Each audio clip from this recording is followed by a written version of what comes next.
afternoon, everyone. Welcome to the Street Peace Coalition on CAN TV, Chicago channel, cable channel 21 on Comcast. We want to welcome you to another edition of the Street Peace Coalition on CAN TV. We invite you to call in at the number on your screen, 312-738-1060. Our topic is violence. We are a grassroots organization that is dedicated to attempting to prevent violence before it happens. And we use some proven methodologies to do that. We are a volunteer organization that draws upon the goodwill of members of the community who understand that we're responsible for ourselves, that we are responsible for what goes on and what does not go on in our own community, and that we must have a sense of purpose and direction and a commitment to making our communities, our neighborhoods, a decent place to live. We can do that if we really develop a deeper appreciation, a deeper value, a deeper love for ourselves and each other. We can make our communities a decent and safe place to live. My name is Minister Michael Muhammad. I am one of the co-founders of the Street Peace Coalition, and I've been coming to you over the last 10 or 11 weeks or so, giving you some of our views with regard to violence in Chicago, violence in America, and black-on-black violence in particular. And so we know that this issue of violence has stained the reputation of Chicago in many ways, and it has stained more specifically the perceived reputation of the black community. And even though that is a erroneous stain in my assessment, because there are millions of us who live and breathe and work and enjoy life to the best of our abilities every day without experiencing any type of violence. Somehow the violence in our community, I understand why, the violence in our community has more sensational factor to it in the way that it is handled publicly by the media and by public elected officials. And so the reputation of the black community with regard to violence has everything to do with political agenda, as well as some negative core beliefs that we hold as a society about black people. Having said that, we do need to address some of the root causes that seem to cause us to be willing to self-inflict acts of violence on one another at an alarming rate. And so today I want to say that violence in our community is a issue, it's a parenting issue by and large. We can share the blame with street organizations, with economics, with poor education. All of those things are true. I'm not nullifying any of those things. But in my interaction in the community, in our interactions in the community and in the schools, and seeing the overwhelming number of perpetrators of violence in the black community are young people who generally are underage. They are of an age where if they are my son or my daughter, then I would have to bear responsibility for the kind of person they have been allowed to become. And unfortunately, many of us have been ill-equipped to instill the correct life view, world view, perspective, values, character traits in our young people that would move them away from acts of self-inflicted violence, as I call it, toward being having a brighter outlook, towards having a higher tone of attitude and perspective that would engage them in life pursuits that would lead them to a more productive kind of lifestyle that does not engage in wholesale aggression, hostility, and injury, traumatic, trauma-based relationships. And so on last Friday, as an example, we attended a graduation of a high school. And as the graduates were coming to receive their diplomas, one of the educators was sharing with me, person by person, which students had a reputation after 4 years of being a fighter. And what struck me about this information, if you will, is that about 100% of the students that were identified as being involved in fighting on a regular basis at school were young women. I think maybe if he pointed out 30 students, maybe one of them was a young man. And so we're talking about teenagers that are 17 and under for the most part. So at that age, we are under the influence of adults.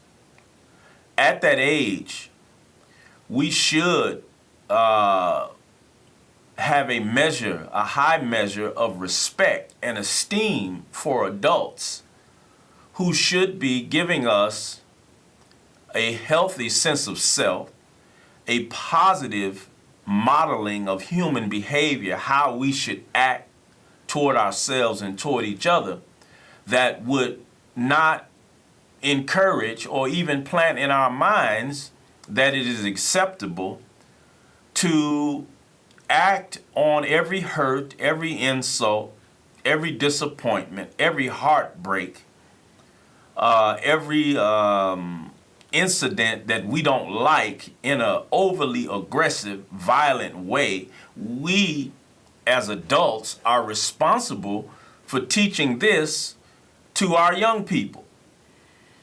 And I know as a young man, as strong as I was, as independent as I could be, I understood that if there was something I wanted to engage in, especially when it came to hurting somebody else, I understood that the first consequence I would have to bear was the consequence of my parents, my guardians, the adults in my family who would extract discipline on me for not being what I should be as a young person. And then I would have to bear the weight of educators and other people. But this is something that you nurture into young people. Hello? And that young people pick up by example of adults. I see we have a caller. Caller, go ahead. Yes, yes, my friend. I call every week, as you know. I have a comment and then a question. The comment is, how do you, when I was driving the bus, it was the young girls. The young girls with their filthy mouths talking, stupid stuff. And then when one of the guys wanted to hit her, she tells me to protect her. I ain't protecting her. I'll call the police for her, but I ain't protecting her. She started it. But the thing is, listen, how can you possibly tell the kids or take any responsibility for what they do when you're only 16, 17 years old, 3 babies? They don't want to hear nothing. All they want to hear is give me my check. Go on out, leave the grandmother who was 30 years old at home watching them. So, just like the weekend, not too many killings, not too many, and that's a good day in Chicago. How can you say that? That's your mayor talking a lot of bull. So, now man, we need somebody to run because what we got out there right now is just a waste of time. Thank you. Thank you, caller. The caller, in case you couldn't hear him, just expressed a experience he had as a bus driver and how he recalls a young lady on the bus speaking in a very provocative way that caused a young man on the bus to assault her. And I guess she wanted some protection from the assault after she had provoked the young man. Well, this is a very controversial line of conversation, especially in the black community. It's controversial in that we do have a problem with the demeanor and the decorum of our young women in a way that we've never had before. But this, again, goes back to my point, is that, the Honorable Elijah Muhammad said this. He said, a nation, and I'll paraphrase, a civilization, a community, a neighborhood, a family can rise no higher than its women. And so that means that it is the job of men to create an environment where women can flourish, where they can be safe, and where they can maintain their dignity and their decorum as they flourish, where they are not objectified, demeaned, or dehumanized. And to the degree that we create that in our families or in our neighborhood, our community, our city, etc., then we can advance civilization because, of course, women are the bearers of our progeny. They bear them and birth them. And so women have a sacred place in the cycle of human life. And so when we arrive at a place in the black community where girls instead would rather fight versus practicing or developing the skill sets that their young femininity and womanhood would afford them in terms of intelligence, in terms of demeanor, in terms of decorum and whatnot, then we really have a problem. Because the last line of virtue for any group of people are the women.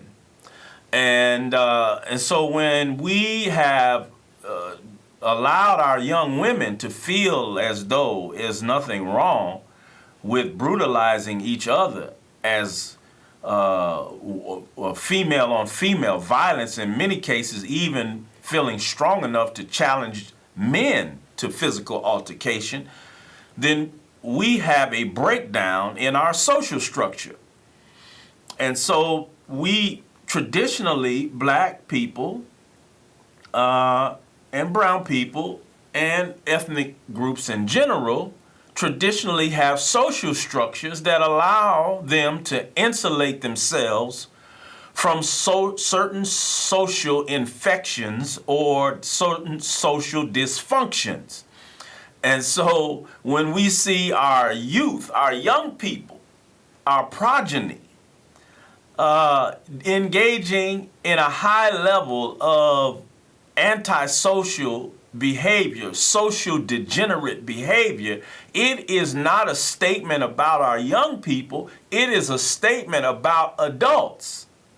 It is a statement about a cycle that has taken place. And in this case, in Chicago, I can't say so much about other cities, but it certainly has an effect in other cities. But in Chicago, we are dealing with a couple of generations that were assaulted through the war on drugs and all of the peripheral damage done in federal housing practices and policies, public housing practices and policies, educational practices and policies, et cetera, et cetera, et cetera, that because the war on drugs re-entrenched, reinvigorated, and drove this anti-black, poor black people theme.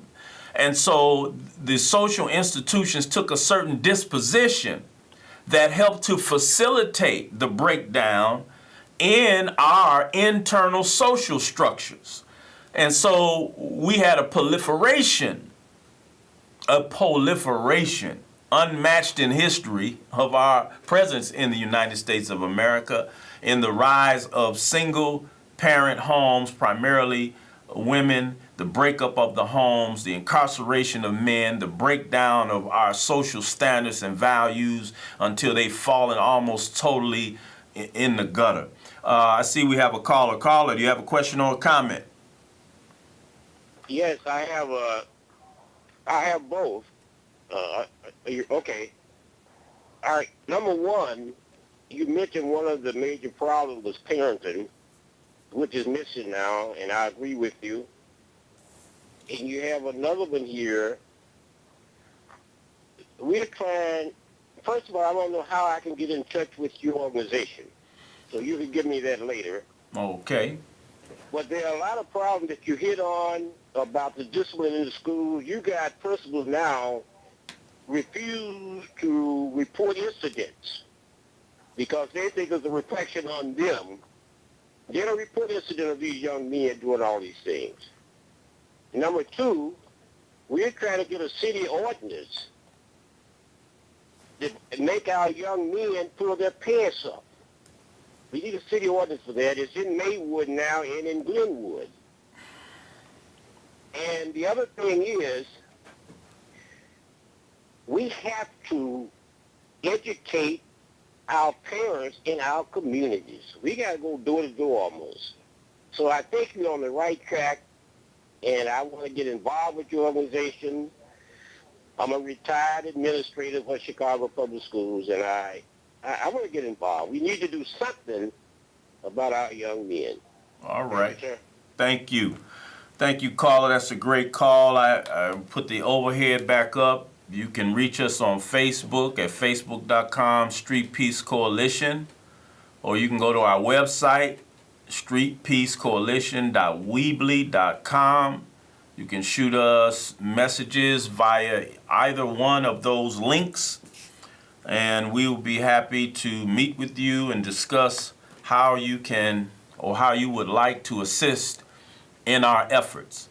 But the caller talked about the fact that teachers, educators, administrators are being restrained, to say the least, in being able to discipline, correct, and instill proper respect for authority and adults in our young people. And so this speaks to the two things.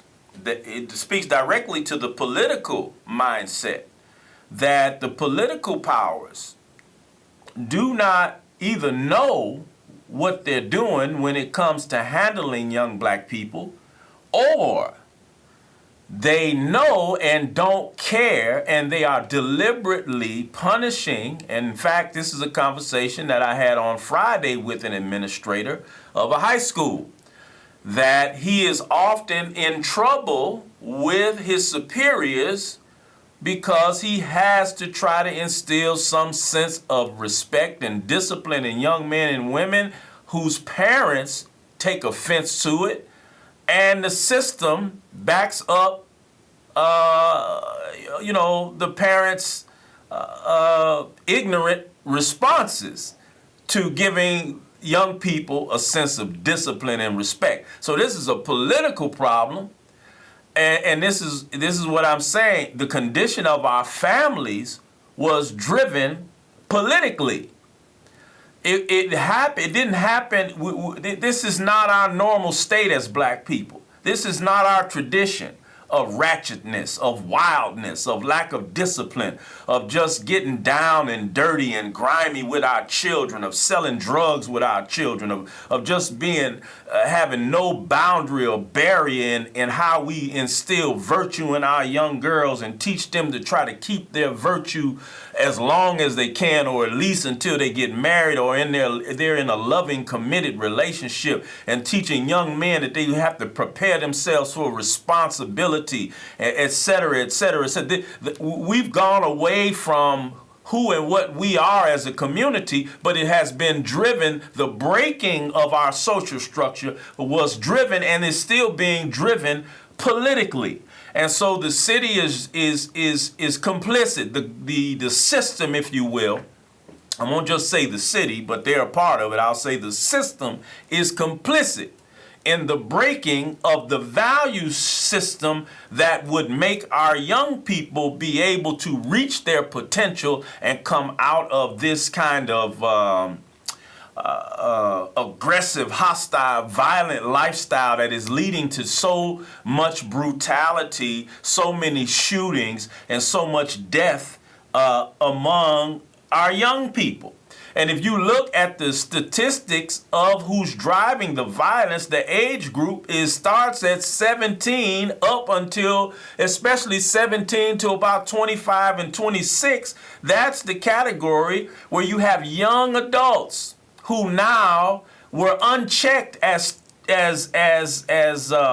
teenagers and adolescents.